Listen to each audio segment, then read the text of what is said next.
The following is a production of DallasCowboys.com and the Dallas Cowboys Football Club. How about them Cowboys? This is Mick Shots. Streaming live on DallasCowboys.com and the official Dallas Cowboys app. Now, here are Bill Jones, Everson Walls, and Mickey Spagnola. It's a fabulous Football Friday edition of Mick Shots as we get you set for the final game of the 2021 preseason. Sunday at noon at AT&T Stadium, Urban Meyer, Trevor Lawrence, and the Jacksonville Jaguars are coming to town. But right now, Mickey Spagnola has just returned from Ford Center where the Cowboys have practiced, and I can't wait to get that practice report from Mickey. He has a booty full of information. How about that? That's right. I saw Everson as he walked into the Star in Frisco, and I saw the life of a superstar, even in retirement, a National Football League superstar. He can't even go from his parking space into the Star without he got stopped. Without fans saying, "Hey, Cubby, can I get a picture?" You know, they get more and more devious every time. You know, he calls me Cubby. You know, that's right. He starts name association, right? He pulled all the strings. He thought it was a former teammate at first. One of the white friends from Hamilton Park. Yeah, right. Well, speaking of Hamilton Park, so since this guy started on Mick Shots, he's all over TV now too. People know he's here. Hey man, last night he's all over the TV because of the new head coach Trey Bryant. Yes, the first African American head coach at Bergner High School. They had an African American coach when I first came to Bergner. And, you know, the way the school system was, as you're going to integrate the young kids, the African-American kids, you have to have some association. So they would choose certain educators or even coaches to make that transfer as well. And so one of those transfers was Coach John Freeman. And he just happened to be my dad's teammate at Prairie View A&M. All right. So that put some real undue pressure on me. So now, what was your association with Coach Bryant? Trey Bryant was, I played on that Bergner squad with his father. With his father? His father, Bubba Lee Bryant. His name's Lee Bryant. We just call him Bubba Lee. And he's passed on since. Just a really cool dude. But he was the one that we beat up on because he was on JV.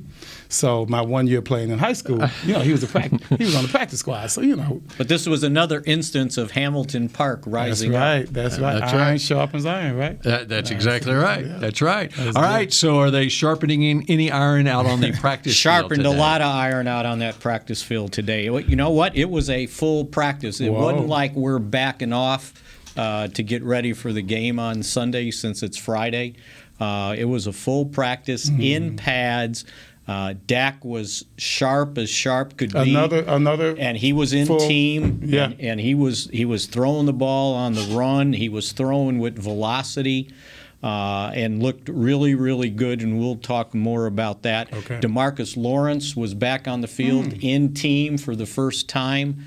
And, of course, you know, fresh legs, he's off the line of scrimmage like he's just screaming, right? So he was back out there. Malik Turner, the wide receiver, full practice for the first time since I think it was an ankle maybe. So he was out there. Not out there, Leighton Vander Esch. There's some bug going around the locker room, and it's not COVID related. You know, it's like can anybody get sick these days without it being COVID, right? And so that's been going around, and he missed. And then Lale Collins walked off after the first part of practice.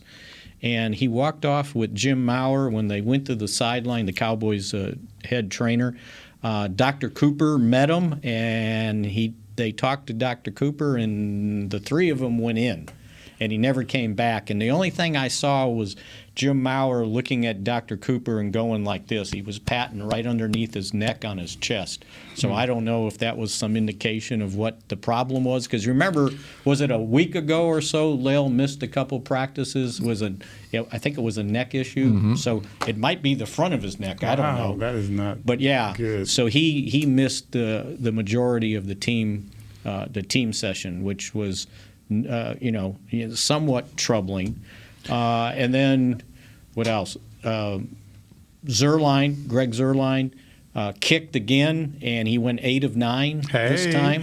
So much more Mickey's approval a little bit more this time. I feel a little bit better about that. And so give the yardage was? And watch 33 through 49, and he missed from 46, but he did make 47 and 49.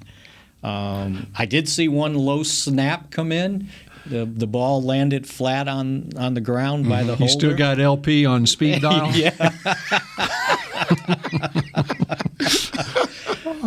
And as usual, the one he missed, he hooked it left. So doesn't matter that this guy's been in the league for a decade and been to a Pro Bowl. Mickey's got LP on speed dial. I'm just keeping an eye on things. Creature of habit. He likes what he likes, Bill. That's right.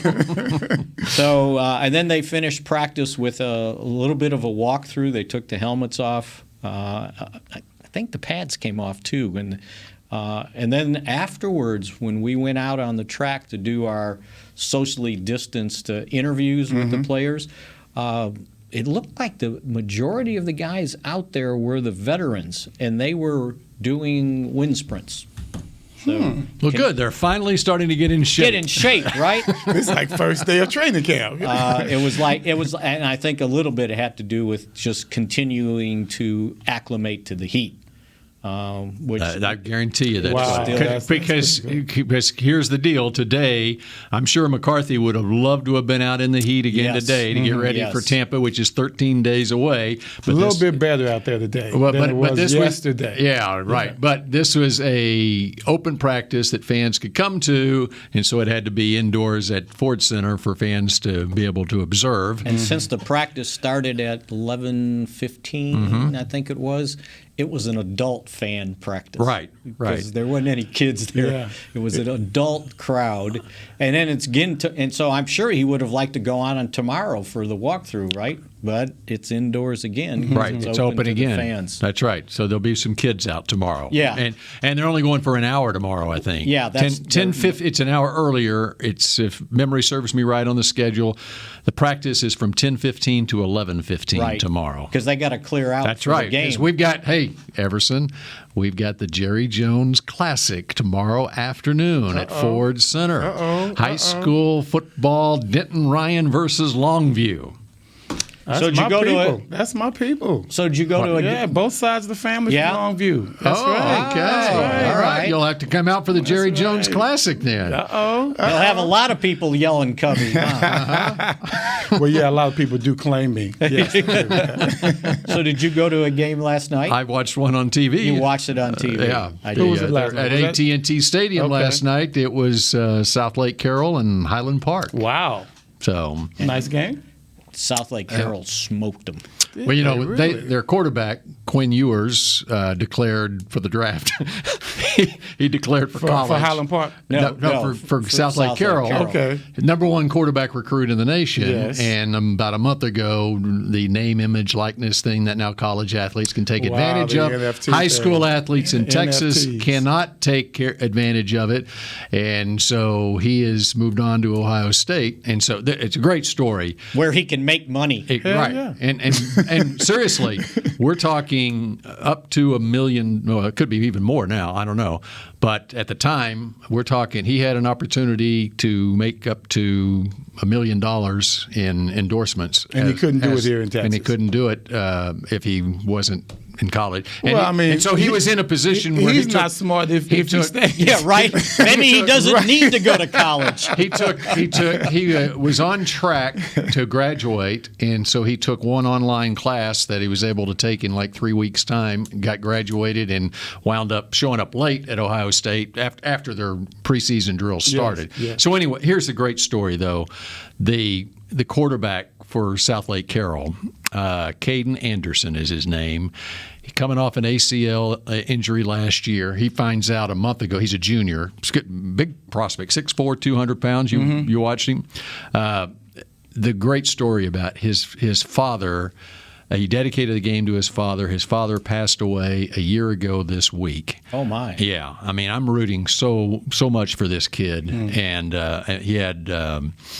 and it was a sudden. Was diagnosed with a brain tumor, and 3 weeks later he wasn't here. Wow. And so Southlake Carroll put up 46. It was 45-21. 45. Yeah. Okay. But Highland Park rebuilding. Yes. In fact, their quarterback from last year, Braden Shager, who's a kid that Babe Laufenberg he's schooled to be a quarterback since he was 8 years old. So he's good in spite of all that. Okay. That shows some strength right there. Yeah. Braden is at the University of Hawaii, and he is, as a true freshman, just got on campus this summer as the backup quarterback at Hawaii. They play UCLA, I think, this weekend. So college. Anyway. And we get some college football tomorrow, right? We do. That's right. Yep. So it's all starting. It's here, ready to go. Hang in there. And one of these days when we don't have a lot going on, I got some Mick shots on that likeness stuff. Oh, good. All right. Yeah, you could educate me even more. Mm-hmm. Yeah. Because I'm all in. Sure. There's going to be some serious unintended consequences there. Yeah. For amateurs. Yeah, well, I don't. Are they still amateurs if someone's paying them? Where did I see one of the schools? The guys that are walk-ons that aren't on scholarship. Somebody donated money to pick up their pay. I think it was BYU. Yeah, absolutely. All right. Of course, Cowboys play Jacksonville on Sunday, and earlier this week, Urban Meyer said that he's going to play his starters. He's going to start his starters. That was when he named Trevor Lawrence as his starting quarterback.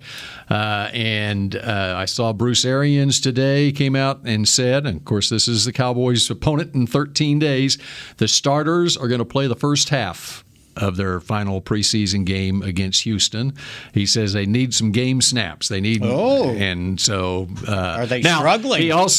Arians also reserved the right to change his mind. For 2 years they've been struggling. Right. He reserved the right to change his mind, though, too. So sometimes that you're just getting the attention of the players in practice, where you got a couple of good practices. I think he's just trying to get a feel. Really. Yeah. I really think he's just trying to get a feel for not just his team, but for this professional level he's on. Right. And for a lot of teams, now it's not so much for Dallas and Tampa Bay because they're playing the Thursday game.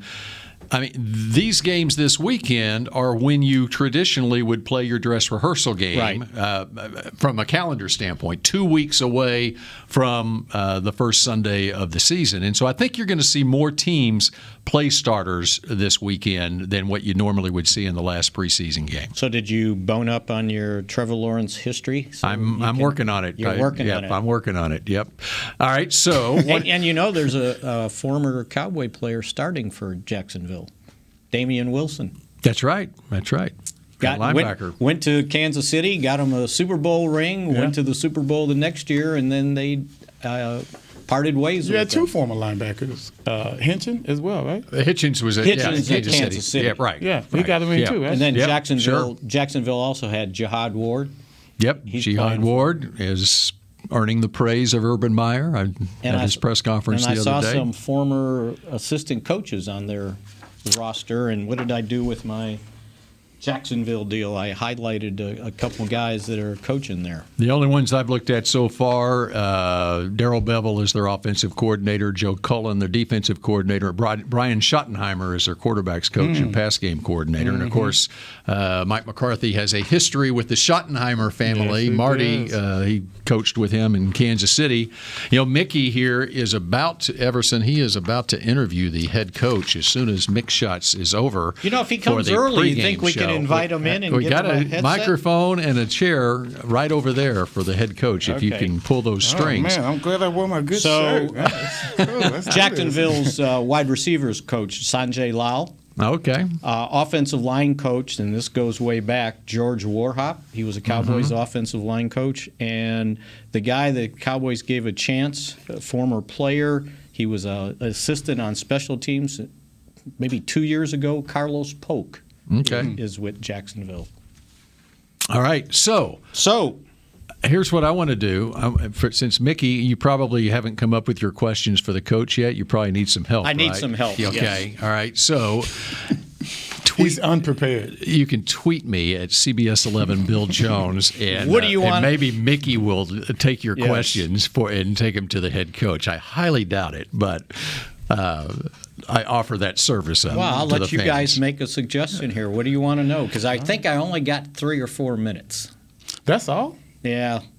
It's weird because we normally would do the head coach live during the pregame show from the stadium. And so we taped it the last couple times, but it just kind of looks weird where we're all out at the stadium and then all of a sudden I'm on the set interviewing Mike and so they said maybe we go shorter. Okay. He's on the set here at the I understand. Star. Yeah, and so understand. now Yeah. the first 2 games, it didn't look as odd because the team was on the road. I mean, Yeah. well, the Arizona game. Yeah. So But yeah, so anyway, we'll see. So 3 or 4 minutes. what do you get want in to about know? 5 questions. What do That's you about wanna- 5 good questions. What do you right? want to know? Okay. what's your first question? See, I did this because I'm trying to prepare Mickey for it. Probably He something needs to get about his head right. You know how he Something is. Spags. about He's that- always like that needling last- you for some reason. that last preseason game. You're going to take another look at Cooper Rush. Are you going to give him a decent opportunity with some of the offensive linemen actually playing with him? All right. And Everson, how would you answer that question? If I was Paul McCarthy, I would tell him to go to hell. Mickey, that's next question. Yes. Next question. That's none of your business. Right. Might ask him something about how they've handled the outbreak of COVID. They did get Malik Hooker. I did say that, right? I don't know that you did, but that is a he's very back pertinent point. He's back in practice. So he's back in practice today, Yes. and then they have the pseudo walkthrough or whatever tomorrow, and then so he'll be playing in the game on Sunday. But they're still going to have guys missing, and I'll probably ask them, what do you think the opportunity is for the rest of the guys to get back in time before you actually start your first game week, which would be a week from today, next Friday? You don't have this. Doesn't have to be a question. We could all look it up. But has he ever not played his starting quarterback an entire preseason? It's kind of unusual. It really like that one. is. It really is. Well, yeah, last year. I mean, everybody starts off with Last year. Outside of last year. outside last year. But everybody didn't play their starting Yeah. quarterback last year. And it didn't affect Dak because he got off to a heck of a start, right? They were averaging 32 points a game those first 5 games. Mm-hmm. And then I'll probably ask him something about Dak, how he's looked in his first live team drills, which I know the answer. He's looked awfully, awfully well. I mean, today was really sharp with some of the throws he made. And so, and maybe we answer this question because it keeps coming up to me. So I know what the answer should be, but it should come from him. The question that seems to be going around is, do the Cowboys have to pull back on their offense to protect Dak's arm, or are they worried about his ankle because he hasn't done this? And my answer to that is, if they have to change the offense, like we're not going to throw a ball past 20 yards, or we're not going to have him roll out and throw on the run because we're worried about his ankle, then he shouldn't be playing. You got to be able to go, and Kellen Moore tried to emphasize that yesterday. Right. He said, we're going out to play football. That's right. That was his answer. And then I think he followed Don't hold it up anything with, back. we're going to play ball. And that's what they should do, because if you're going to go out there and try to put reins on him, which you can't, right? He wouldn't follow those directions anyway, then he shouldn't be out there. Like, I'm not going to call a bootleg because I'm worried about him running, and And I'm sure they've had the discussion about him pulling the ball down and running, right? But I think the emphasis on that is get what you can and go down, because that's how he got hurt. 7 yards would have been just fine against the Giants. Well, the guy was lightweight. I mean, he had him about 20 pounds probably. The guy that tackled him? Yeah. It was just the way it went down. Well, and so that was his mentality. And the fact that the guy wrapped his legs around his to bring him down. And he's got to do what he's got to do to bring him down because he's undersized. Right. So he was just he was a victim of it. But now I don't need the 8th yard. 7's good. Go down. And see, you touched on everything that I was going to ask you. First of all, I think he needs not just him, but the offensive line, Zeke himself, they need practices like that. Mm-hmm. I mean, they've got to get into that rhythm. I mean, this is the only time they have a chance to do it. Was it first team versus first team? Early in practice it was, yes. Mm-hmm. And I wrote down some of his throws, and boy, he was right on the money a bunch of times. This is something that can also kind of make him ease up a little bit in regards to how anxious he is. Right. Because you can feel it. You can see it on the whole shows. That's not an act. I mean, you could imagine. It wasn't like he played an entire season last year, and now he's starting off not getting to play in the preseason. I mean, he missed, 12 games, right? He missed 11 games. That's just, his blood is boiling, I'm sure. It's basically 11 and a half games. So, yeah, I mean, that so that's just, Yeah. And when you're the starting quarterback and now you're making this money, you're feeling this, you're feeling that. So many different variables in regards to why these practices. I think he needs them more than anyone, but I think the offense mostly, they need this as far as the line and Zeke himself. And maybe the concession they make, I would think early in the game, just let them have a couple easy completions, maybe a little out, a little 5-yard, 10-yard pattern, dump the ball to Zeke, find the tight end over the middle. First play. First play, yeah. We'll show you, right? Everybody back up. There is nothing wrong with my arm. That's right.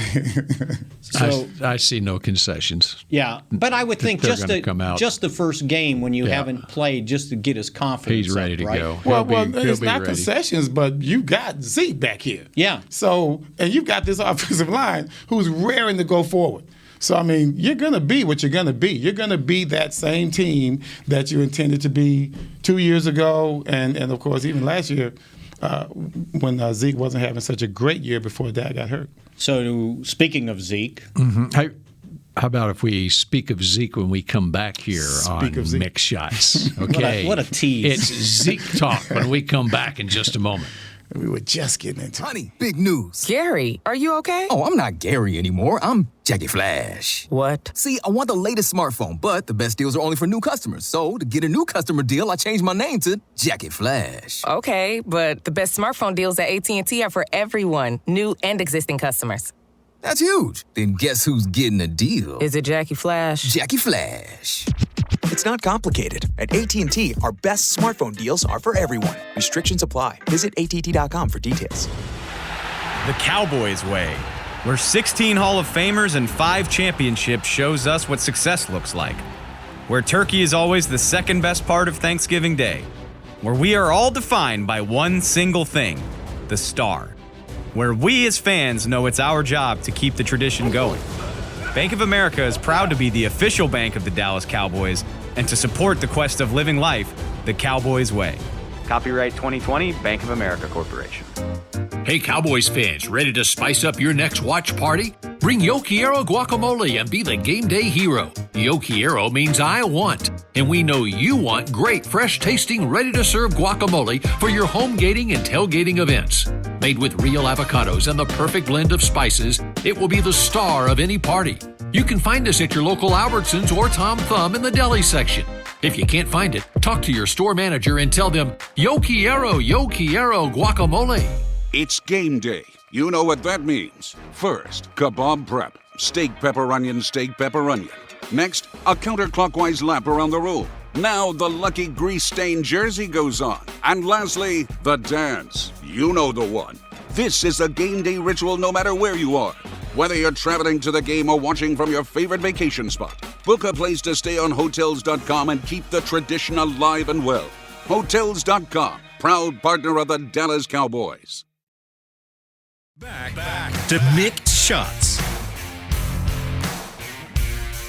The New Era Sideline Collection has landed in stores so fans can wear the same headgear as the team. Just head to the Pro Shop and your official store of the Dallas Cowboys Nation and get the 2021 New Era Draft Cap. Visit your local Dallas Cowboys Pro Shop or online at shop.dallascowboys.com. Adversity, baby. That's right. He fought through it. Ready to come through. I was waiting on it. I was actually pulling for you. Mickey was reading that spot off his iPhone. That is, you don't have an iPhone, though, do you? No, I don't. That's why it's you know messed how I up. know that? That's why it's messed up. When I text with him, it's a green bubble. It's not a blue bubble. That's why I know. I'm identified, right? That's right.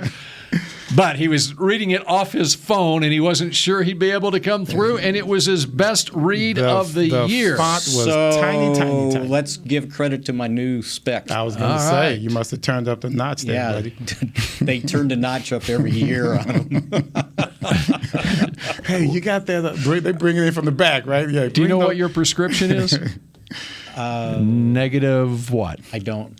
What? Because Jaquan Hardy today. Yeah, he said it was negative 250 or something. But he meant to say negative 2.50, I guess. Yeah, he said 250, and I'm going, ooh, that's a lot. That's why he's worried. Who, by the way, got interviewed again. That's what I'm saying. He got interviewed, and so he Rec Specs, is that what they're called? I'm not sure. I think that's what the name of them are. Yeah, and his nickname is 1-1, right? Yeah, because of on I saw it. Yeah. He's like the first person I've ever heard say 1-1. We're going to get a heavy dose of 1-1 on Sunday, right? Between him and Knox. Yeah, we got 1-1. He kind of saved himself on the last drive. Hardy did or Knox? 1-1. Okay, Hardy. Well, Hardy, yeah. But he was having trouble catching the ball. He was having trouble doing everything. Yeah. He's not very big. Not at all. And I don't think we spoke of Knox on Wednesday. Did we speak of Knox on Wednesday? We mentioned him, but yeah. Because I meant to mention it myself, and I couldn't remember his name, and then there he was on the show, but we didn't even include him in regards to candidates for So at least that third spot. Knox is 5'11", 223 from Marshall. Mm-hmm. Jaquan Hardy's 5'8", 215. He looks 5'8". From Tiffin. Yeah, he looks 5'8". What about low center of gravity? Is that a thing? Yeah, because he looked like he had pretty big thighs. Yeah, Newhouse-like. Yeah. Maybe not quite Newhouse. No. So anyway, that kind of leads us to our running backs, right? That's exactly right. And by the way, Hardy from Tiffin University, which is a school that has produced a Pro Bowl running back in the past. Believe it or not, Tiffin. This was like 5 years ago. Who was that? Talk to me. Chris Ivory. That's right. From Tiffin University. I wonder if he was on that. Because if I remember correctly, I think LSU played Tiffin one year as one of their non-conference games. That's typical of the SEC. And then maybe Ivory was like on that Grambling team, or something right? like that. That's what I'm looking forward to with OU moving to the SEC. Maybe we can start winning some non-conference games. Yeah. They hung with them for about a quarter, and the people in the stadium were getting a little bit nervous. All right, so we set up Zeke. Yes, the Cowboys restructured his contract, and for people understand what they did and why they did it. They converted $8.6 million of his $9.6 million base salary into a restructure bonus. So the reason they do that is to lower his cap hit for this year, which cleared $6.8 million off the cap, and they take the bonus that they give him and they divide it out over the length of his contract. So they divide 8.6 by 5. And it comes to adding $1.72 million each year for 5 years. Mm-hmm. So it doesn't add years. Everybody's like, oh, now we got him for this or that. Well, the thing it did was kill this perception that the Cowboys were ready to get rid of him. Right? I didn't know that perception was out there. Oh yeah, it was. Because That's because you don't listen to sports talk radio. Yeah, and that's why I'm smarter. And you're better off for it too. By the way, you do your own sports talk radio. And here's the real reason that they created some cap space for this year. Okay, now he's going to start with the fans first came out. Right. Who's the quarterback that you want? The backup quarterback you want? The backup quarterback, who do we want? You were talking the other day about Nick Foles. Yeah, Nick Foles. Okay, so that clears some cap space. Because he said $8 million dead money. I think you said something like a lot of dead money. His is more than that, but he's making like $8 a year, though, right? He's about $8 million a year. He's $8 million a year. That's right. Oh, no. The big question came out. They were going to trade for Stephon Gilmore. Yeah, okay. And it's like, that's not going to cover his base salary, by the way. But anyway, so again, the reason they did this. Yeah, well, go ahead. Some cornerback. Why would you pay that much for a cornerback? Right. He's just a cornerback. They only had $5 million. It was just a bit more than $5 million in cap space, which really is not enough to finish out a season because you got 16 guys that are going to be on your practice squad. You got to pay them their minimum for now 18 weeks. That takes up a pretty big chunk. That'll be a couple $1 million. You have to make sure you have enough in reserve that when guys go on IR, you still got to pay their salary and you got to replace them on the 53. So now somebody's going to make more money. So from an operating standpoint, they like to keep $8 to $10 million available to get through the season. So this now gives them $12 million available under the cap. Okay. Which will get them through this year. And if you don't have to use it all, you can roll it over to next year. And you've got a couple guys that you would like to re-sign. You don't know if you can afford to re-sign them. But if you add that to your salary cap next year, you got a chance at maybe Michael Gallup, or you got a chance at Leighton Vander Esch. And the other thing it also you can does... You can restructure many contracts. And they can still do a couple more if they need to and if they want to. Right. But the thing that you don't want to do is add years to the contract, and that's not what they did. So Zeke gets basically, instead of having to work for his money this year, he gets a check for $8.6 million right off the bat. Guaranteed. Yeah, and his base salary was guaranteed this year, and it's guaranteed already next year because the guarantee was if he was on the on your 90-man roster 5 days into this league year, it guaranteed next year.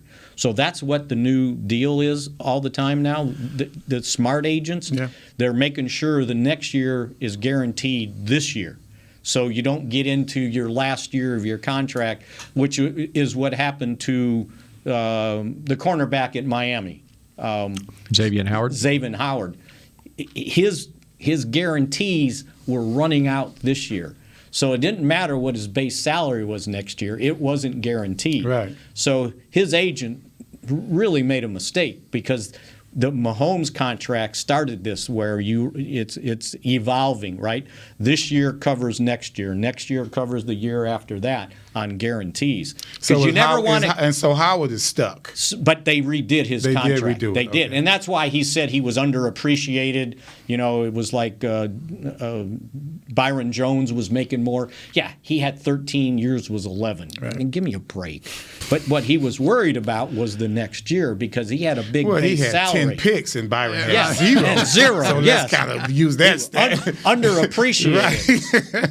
So when you sign that contract, you ought to look at that stuff and don't get into a point where the guarantees run out and then next year's base salary is like $16 million because if anything happens, you don't have a good year or you get hurt, they would get out of it for no dead money. That means that Zeke is going to carry the heck out of that ball. Oh yeah, this season he's going to earn his keep. They might keep him in on more third downs. They might even make him punt protect. At all of Let's just make sure we get it all. All of 26 years old too, by the way. 26. He got here at 20. He's going to have a good year. Yes. He's going to have a good year. I truly believe he's going to have a good year. That's going to take a load off of everyone. So anyway, That's kind of why they did it. That's the Zeke report. Mm-hmm. So the why they did it, as far as this year's salary cap, has nothing to do with going out and purchasing a high dollar backup veteran quarterback. Backup the thing we forgot. They still could. They don't have to get Foles. No. They could. That's right. If they can get a deal like they did last year with Dalton, where it was $3 million base. And the rest of it was incentives that you would pay the next year. You could do that. You can do it now. But actually, it does give them the option now of doing that because, as you pointed out, you need operating cap space because you're going to have injuries. You're going to have back and forth flow from the guys get hurt and you got to replace them. Even with minimum wage guys, you got to have enough to operate. And the so cap. You need that. I'm sorry. And the cap right now is just the top 51. So now you got to add 2 more base salaries or 2 more salary cap hits to it. Hey, Spag, fingers crossed, Cowboys might sign a former Texas high school quarterback, and Bill will be the happiest man in the world. He can just espouse all kind of Can they bring in information about him. What's the guy's name? Ewers? Yeah, that's right. Bring him in now. Why has he got to go to Ohio State? And you factor in the practice squad on that, too. That's what and I the said. injured reserve and everything. Because goes the salaries, the weekly salary for the practice squad guys has gone up. So you gotta make sure you have enough operating capital to get through the season. I mean, you just factor in. In the past, it's been like $75,000 for the annual compensation for a practice squad player over 17 weeks. I mean, even if you just factor, and some get more than that because they want to make sure they don't get picked off by another team. Or if they try to get picked off, they up their pay. Yeah, well, let's just average it out at $100,000. For each of them. Yeah. I mean, there's 16-man practice squad, and you have some veteran guys who will be making more on the practice squad because there's some competition going on that they want to have that guy in reserve. Well, that's $1.6 million right there for your practice squad that you need. Yeah, to absolutely. Operate. So it takes up. And by the way, so we talk about this backup quarterback thing, and the Cowboys, they got lucky, but Cooper Rush wasn't the backup quarterback here 2017, 2018, and 2019, by the way. So somebody trusted him. Now, he only had to throw 3 passes over 3 years, right? And I think all 3 of them came in 2017. He was 1 for 3. But he had been their backup quarterback. And, the previous regime thought, okay, well, he's our guy. Mm-hmm. So we'll see what happens, but this is going to be a significant game for him. He's going to have to come out, and he's going to have to duplicate what he did last Saturday. I'm not saying he's got to throw 2 touchdown passes, but he's got to show that he's comfortable, that he can run the operation, get the plays in and out, and Mike's big on cadence, and make sure his cadence is right, and just feel comfortable running the offense. I like. He just looks strong in the pocket. He looks stronger than Gilbert. He looks stronger than his feet are quiet. Does that make sense? Well, he's not like. That's good. That means he's got his. That's my herky jerky. Wait, that's my. Was that a left-handed or right-handed quarterback? I don't know. It's just that's my young Diggs impersonation, right? That was a no-handed quarterback. But no, he just looked bigger. He looked like he was more in control, and like you said, you can tell by the footwork. How comfortable you are. That means you know exactly where you're going. Your progressions are as timely as your throws, and that's what you want. You want to make sure that timeliness is there. And that's why I think that whatever, Tyron Smith, I think also wasn't out there for much. I think he had the bug too. Okay. But you probably got to have Biotish at center. You're going to have Connor McGovern at one guard. Because you Williams would love is to out. have Connor Williams, but he's probably still out on the COVID list. So, as much as support you can give him, put it out there. So let's be give real, him a guys. chance. Tampa is going to bring it. That D-line, the front 7 is amazing. Right. They are just amazing. So we need to be prepared. I mean, we need to be at our best, not just physically, but ready to make this happen in Tampa. By the way, they added to their defensive line in the draft. Their first draft pick, 34th 1 or 2 overall, was Joe Tryon, who's an edge rusher as well, and he's got some good reports this preseason. Yeah. So that's why that backup tackle position is so important, because it's ruined this offense for the last 3 or 4 years, right? They didn't have anybody that can step in and just really do a good job. It hurt KC. Yeah, and we saw that, yeah, right? we saw that. When everybody talks about Tampa's defense, oh, yeah, they tore Mahomes up. No, that offensive line was That's a what mess. happened. Yeah. He had no time. Which is why they spent so much this offseason on getting that Kansas City offensive line back in shape, right? Yeah, with absolutely. new players. So I'll be interested how they're going to play it, but they started off with the backup tackles being Ty Nsekhe left and Terrence Steele right. But these last 2 weeks, it's been Terrence Steele left, Ty Nsekhe right. And if we've watched the games, Nsekhe has struggled. Mm-hmm. It hasn't been, and at times Terrence Steele gets overpowered still, but he's better. Last year, rookie free agent, undrafted from Texas Tech, yeah. And he just wasn't strong enough. And so they finally said, okay, we can't do this anymore. Zach Martin, you're the right tackle. We'll put Connor McGovern at right guard. Well, to me, if that happens again and whoever that guy is struggles, Zach Martin's out there. This time. Yeah, they wouldn't do it last year. Because they have confidence in Connor McGovern that he's ready to play in the NFL. And he's had a good training camp. So of course I'm pulling for the free agent. If my right guard is better than my backup left tackle, then I think you got to make that move. Right. The key word there is better. Yeah. That's it. Okay. So how does what we've seen this past week with the little COVID issues here on the team, how does it affect their cut down date at a position group? Their cut downs at a position group like offensive line, where you need to make sure that, and for teams across the league, in fact, all right, yeah, you can have a guy on a practice squad that you can call up, but especially at offensive tackle, there just aren't very many offensive tackles in this league. And I was looking at the cut list. Don't you have to keep two offensive tackles on your 53? Yes, absolutely. And every team in the league is going to be doing that. Both of those guys, they got to keep both of them, mm-hmm. right? Yeah. And now with the Connor Williams thing up in the air, like they were going to force it that he was going to be the backup center. Well, the only other guy on this team that has snapped the ball last year, even in college, was their 7th-round pick, Matt Forniak. Mm-hmm. So I think they got to keep him. Because without Williams, he's the next guy, and he's the guy that's been taking the snaps on the second team. Oh, really? So you might. So have to you're looking at, or as it stands right now, assuming they don't make a trade for, they do have some positions of strength where they could swing a trade and get a backup tackle. But you're looking at, outside of the starters, Steele, Nsekhe, Brandon Knight, and Farniok. Right. And McGovern. And McGovern. So you got 10. That'll be 10 offensive linemen. And that's usually what you would like to do. And then you keep your eye on the waiver wire. But you know what? I've been watching the cuts.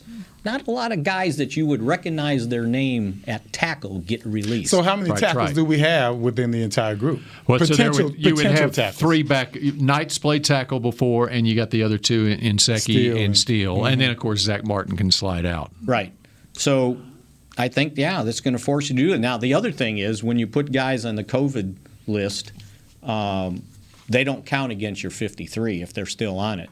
So you would buy yourself some time if indeed that took place. But I would think, just judging from the way this thing's going, by next Friday, these guys should be cleared and ready to go. And I'm sure the Cowboys are darn well hoping they are. And Josh Ball, the 4th-round and then you got to decide what you're going to do with him. And what's his position? The offensive tackle. He's the guy that should have been challenging for that swing. He started his job. college career at Florida State, and then he wound up having to transfer to Marshall. Yeah, and 4th-round draft pick. Yeah, of course. I remember, But we didn't see him at all in the preseason. We saw him the first week and a half, maybe, of training camp, and then he suffered a high ankle sprain. And so I just saw him finally back like out at practice in T-shirt and shorts, and he was starting to do some cord things. So maybe. So my question is on that. Okay, and you don't want to lose him. It is a long season too. Yes. So he's going to, unless you're going to place him on IR and he's out for the year, but you keep his rights. That, right? But okay. you have to be on the 53 the first day No. to get back. No, I'm not. No, I'm not. He said No, for I'm the saying entire year. unless you just want to make it a redshirt year for him, and you put him on IR for the whole year, and you can't bring him back. He's got to go on the 53. Sounds like we don't want to do that, considering the fact that we need. He could be your guy in the second half of the year. Who is your guy? It might your guy, your left tackle. It might come down to keeping Ball or keeping Brandon Knight. If you're only going to keep 10. You would because Forniak has worked at guard, and he did play and guard. that could be one of the classic cases, or Inseki, but for that matter, right? Where here's what you do: yes, you keep Ball on the 53, you cut the veteran guy, okay, and then the next day you put Ball on IR, which you can bring him back at some point in the season. You re-sign Inseki, and then Brandon Knight needs to learn how to snap the ball. If he could, yes. Right. So, no, and they've done that before. Remember, it was I forgot what year it was. They did that with Kellen Moore. Okay. They cut him and then because he was a vested veteran and he didn't have to go through waivers, and they told him, don't go anywhere. We're going to re-sign you. You know, and I guess you got to have a level of trust there. What right? was the limit? Give me the time frame where he was vulnerable. 1 week. 24 hours. 24 hours. 24 hours. But as far as the veteran,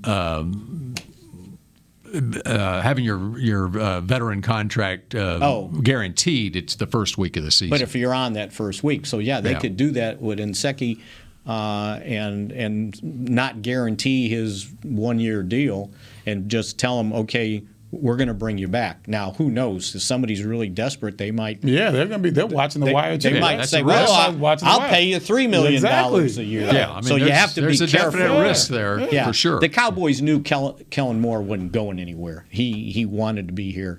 But they did pull that off that 1 year, and you can do it, but you got to be a 4-year. That's why I wanted to know the duration because guy. It had to be nail biting, right?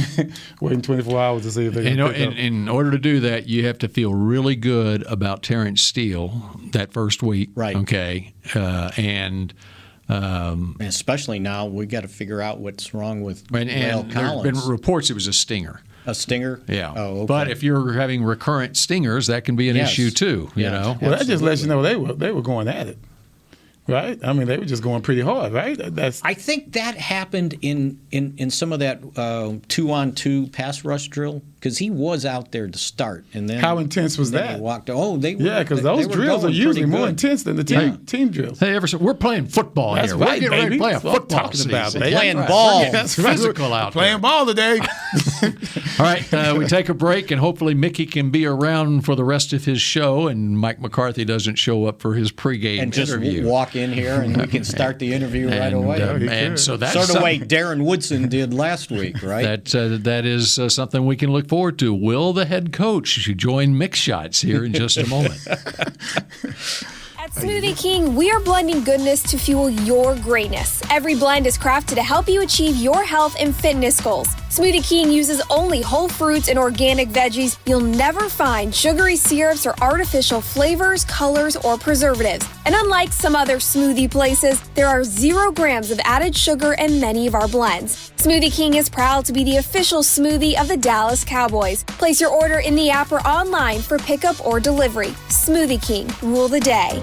Hey, Cowboys fans, ready to spice up your next watch party? Bring Yo Quiero guacamole and be the game day hero. Yo Quiero means I want, and we know you want great, fresh-tasting, ready-to-serve guacamole for your home gating and tailgating events. Made with real avocados and the perfect blend of spices, it will be the star of any party. You can find us at your local Albertsons or Tom Thumb in the deli section. If you can't find it, talk to your store manager and tell them, Yo Quiero guacamole. The Cowboys way, where 16 Hall of Famers and 5 championships shows us what success looks like. Where turkey is always the second best part of Thanksgiving Day.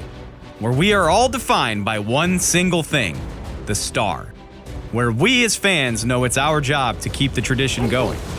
Bank of America is proud to be the official bank of the Dallas Cowboys and to support the quest of living life the Cowboys way. Copyright 2020, Bank of America Corporation. Hi, I'm Clint Tillison with United Ag and Turf. Before you can park yourself in front of the game, park yourself in a John Deere and power through your chores. Our Land Run package is a 1025R, 25 horsepower tractor with a loader, rotary cutter, and a box blade for $229 a month. And the price you see is the price you'll pay, no surprises. So don't miss another kickoff. Visit UnitedAgAndTurf.com. Offer ends February 1st, 2021. Restrictions apply. See dealer for details. Now let's get to work. Back to Mick Shots. Mickey Spagnola with his next read coming at you in 3, 2, 1. Does your Cowboys fandom go beyond the game? The NFL Fan of the Year contest is back, and we're relaunching the search for one extraordinary Cowboys fan who is a positive influence and inspire others through the love of the game. Nominate yourself or your friend, anybody, for a chance to win a trip to Super Bowl 56 in Los Angeles. Nominate today at DallasCowboys.com/fan of the year. All right. Man, that was a behind-the-scenes version. Now, wait. You want to know? The email that I had 5 attachments, and it was one for all the different shows, and I chose door number 3, and it was right. Wow, he is on today, isn't he? Man, go play the lottery, dude. Yeah, right? Yeah, go play the lottery. You're on today. And here's my extraordinary fan of the day. Gary Jackie Flash asked a question on Twitter of Mickey. Was Cedric Wilson's catch for 21 yards the best Dak pass in 11-man drill today? It absolutely was, and it was a heck of a catch by Cedric Wilson, too, by the way. It was. Talk to me. In cut, deep in cut. It was. He was coming, if I remember, kind of across the back of the end zone, and he hit him right at the end line. And Wilson went up and made the catch, and tiptoe. Number 1 did it. Which, playmaker, by the way, dude, playmaker. I told you. He explained. He explained his number change from 11 to 1, and they asked him about it, and he said, "Well, when I saw him draft Micah Parsons, I knew 11 was probably his choice." And he goes, "And by the way, my number in college was 1, so everything was way cooler than 11 to me." Yeah, that's right. He probably. I can't believe 1 was available. It was a kick. Was it the kicker? Kicker number 1. I don't remember. Somebody had 1 last year. So speaking, but it of wasn't those weren't available because remember they changed the number of designations. Yeah. I was going to ask, what was the deepest pass thrown by Dak in the drill? He threw a 9 route. He threw a 9. And he did yesterday or 2 days ago, right on the button to Dalton Schultz. Both? Yeah. Schultz running a 9? Yeah. Well, he was downfield. He wasn't a 9, but that was the deepest pass I'd like a seen seam him. route. I'd seen him throw. Schultz getting down the field, man. Yeah. and Jarwin had a couple catches for him today. So, yeah. That's my dude. Jarwin is my guy. I can't wait to see him come back. I think his injury was extremely devastating for the team as well. And they'll use that 2 tight end, which, by the way, they're both amazing. If we want to go back to having to use a swing tackle, let's just go 2 tight ends. That's right. You give that guy some help. Now, I always had concerns about the blocking, in Jarwin's case especially. Yeah. I wonder if he's gotten better. I know you probably haven't been paying attention, but I know he's no Witten in regards to tackling, but blocking. They're blocking, but they're going to need him to stick his head in there. And he just a few bad penalties. I think 2 years ago that really kind of hurt us. Yeah, I think it became a pattern. Improved on that. And then Schultz is probably a little bit better block. Yes. Actually, they really like McEwen as that third guy, but that's another guy, Bill. It's like, can you get him on the 53? Because you would like 3 tight ends, but that high ankle sprain, he's probably not ready in 2 weeks. So that's interesting at tight end because you got a guy like Jeremy Sprinkle, who's been with Washington for several years, a veteran guy. Could that be another one of those situations where... You know what? We saw a snap the other day that they used a tackle when they wanted to go 2 tight ends. Mm-hmm. So you can always do that. And the tight end thing ties into your fullback from Argyle. Nick Ralston. Can you keep 3 tight ends and a fullback, or can you keep 4 tight ends and no fullback? So that's another thing. At running back, you're down Dowdle now, and so will these other guys step up to make or do you scan the waiver wire on the running back position and weigh what's on the waiver wire against Hardy and Knox? And so, I mean, it's possible on Tuesday. It's possible they could on Tuesday have 2 running backs that are on the 53. Right, not fullbacks. And I'm including fullbacks in that. Including fullbacks. They could have just Zeke and Tony Pollard, not with the intention they're going into game day with just that, or game week with just that. The next day, they make their adjustments with who they got to place on IR, opens up a spot where you bring back the fullback, you get the running back or whatever. But every team in the league is going through the same juggling act. So who was 1 last year? Or was there a 1? Nice Wonder. Nice one. Yeah, I was right. The punter. Yeah. Hunter the punter. So can we all agree that Amari Cooper is the man? Yes. He is the man. Freaking amazing, dude. He is amazing. I mean, this guy, I call him the Allen Iverson. He's just, and I know I'm stepping on some OU toes, but CeeDee Lamb could learn a lot from him. And you could see he's trying to learn a lot from him, yeah. Because one thing I noticed about they start talking different techniques. And you could see the difference in a lot of CeeDee Lamb's Twitter and videos. He likes to approach you straight up. He never takes a side. It's almost as if he waits for you to commit and then he goes. But he's waiting for you as a defensive back to commit. With Cooper, he always attacks at an angle, no matter what. Never straight up. And he creates that with his footwork. I'm very happy you brought that up here in the last 5 minutes of the show, because the playmaker Michael Irvin is going to be in the broadcast booth on Sunday at noon, and he actually has worked with the Jacksonville receivers during training camp or in the off season. But they've got one kid from DeSoto, LaVisca Chenault, who was a second-round draft pick last year. But I'm going to make sure that we dive into that very stuff with Michael about Cooper and Lamb. What can Lamb learn from Cooper and so forth. And tell Michael that I said hopefully he can make a noon start. Yeah. Tell him to start back working out. He's getting a little thickish. Well, he's flying around the country. Yeah. I mean, he's got a lot of opportunities. No, that'll be a good one, there. because if you watched Hard Knocks with Cooper trying to show Lamb the footwork, and it was after his first practice in team. That's right. And he said, "I got to get my feet right." He did, and that's his big deal. I'm glad you also said that, because I'm so tired of everybody going, well, I don't think the Cowboys can afford Gallup and Cooper, and they might have to get rid of Cooper. It's like, why would you get rid of the guy that caught 92 passes last year? From like 3 different quarterbacks who I mean, when you look at the start, let's not even get started on that. I'm never mind. It's like, I know he costs $20 million a year, but that's the price to pay for a guy that can catch 92 passes for 1,100 or 1,200 His career yards. high. Yes. His career high. I've got a question for you to ask the coach. What's that? Ask him if there's somebody on this roster who he thought didn't have a chance of making the 53, who's going to make the 53. What did he say? What was his response again? I can't remember. This is a joke, right? I'm laughing. It's like, Mike, let's try this one again. That's why they treat you reporters like that. That's why that's why they make you walk the whole stadium to get where you're going. That would be a great question. the best questions, there's no way they're going to answer. Right? You know? Yeah, exactly. But he just wasn't talking about this one. So we're doing this again next Tuesday, which is the cut down day. Ooh. Okay. 3 o'clock. We might have to petition to go a little extra. So we're going from 2 to 3 on Tuesday. Yeah, we're doing Tuesday, Thursday 2 to 3 next week. Tuesday, Thursday, from 2 to 3. Are we doing this alternating? Until the season starts, then they're going to readjust. So then after Labor Day, which will be, Labor Day will be nearly game day. Yeah.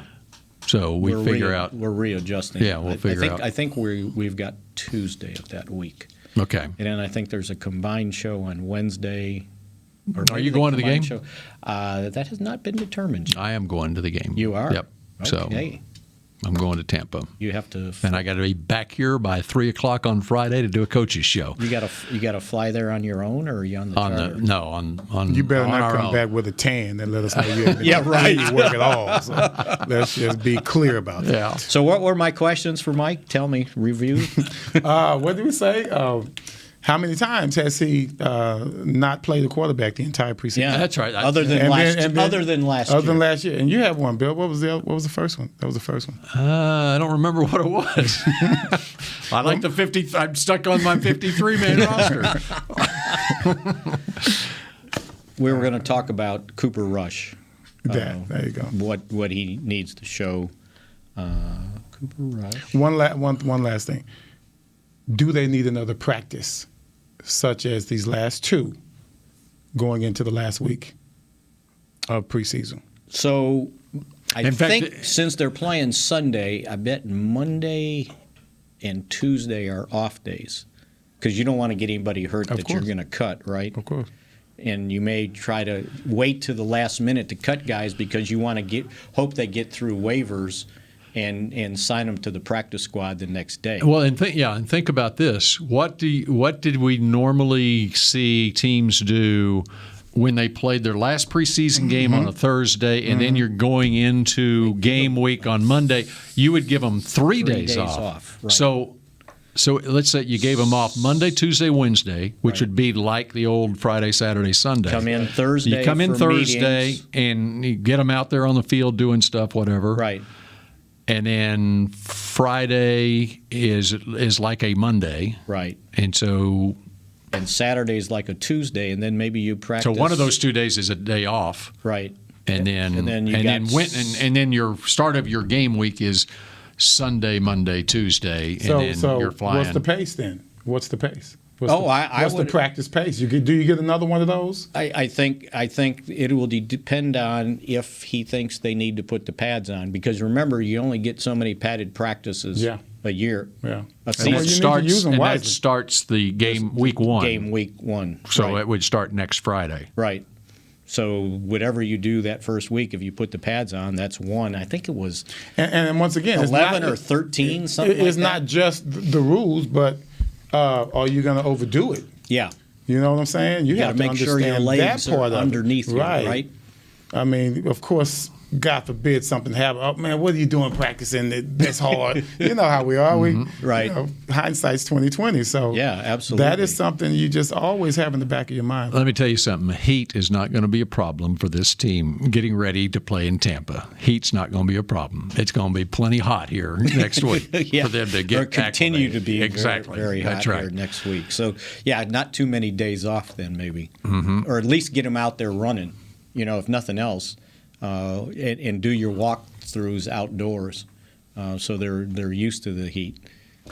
Now the humidity is a different thing in Tampa. Yep.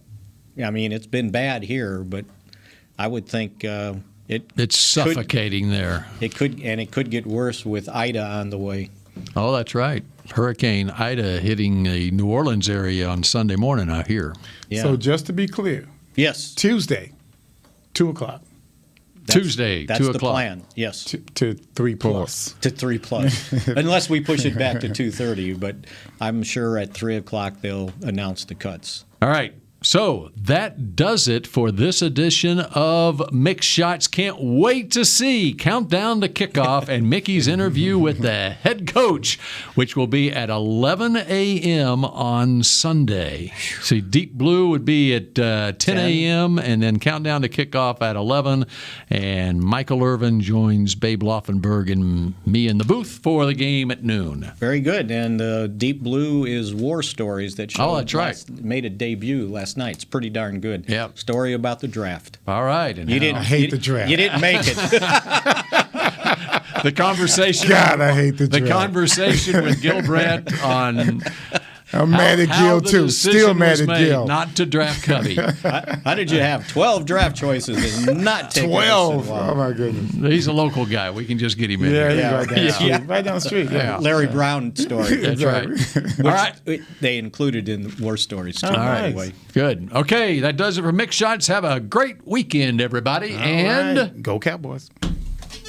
This has been a production of DallasCowboys.com and the Dallas Cowboys Football Club. How about this, Cowboys?